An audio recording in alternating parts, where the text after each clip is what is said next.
What's up guys? Nothing is telling that the new software update is going to improve the front camera much better than the previous software update.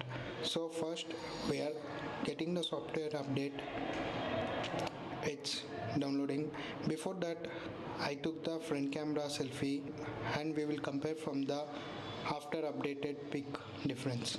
And there are many more updates like added options on Google Adaptive Battery to Intelligent Optimize, redesign fingerprint verification UI in third-party apps.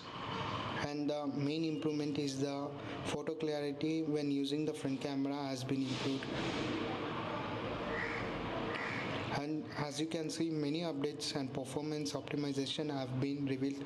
It's just a small update with 64 megabytes. Let's see how it's gonna perform after the update.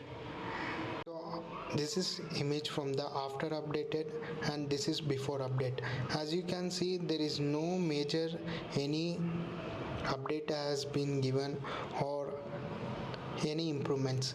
The file size after update is 2.9 MB and the file size before update is 3.5 MB, and there is no new other options in the front camera.